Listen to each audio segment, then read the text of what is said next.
அது போல என் குழந்தை நீ நழுவுன்ட்டு கம்பிலேருந்து இப்படி கையை பிடிச்சி வலிச்சு இப்போ நான் அம்மா யோகிய மாதிரி அழுது அழுது காட்டுறீங்க அப்படின்றாங்க. பிள்ளைங்களை ஸ்கூல் உள்ள கூட நான் எடுத்துன்னு போய் விடுறதில்ல.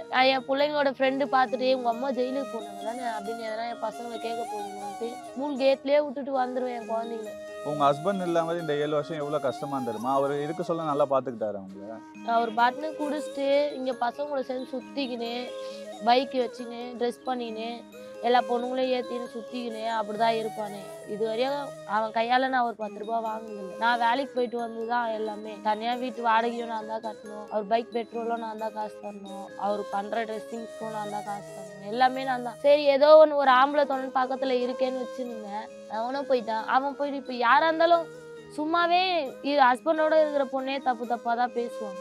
இப்போ ஹஸ்பண்டும் இல்லை, இந்த ஜெயிலும் போயிடுச்சு, இந்த போலீஸ்காரங்க பண்ணதுனால ஜெயில் வாழ்க்கையும் அனுபவிச்சுட்டு இன்னும் சமூகம் தப்பாக தான் பேசுகிறாங்களே.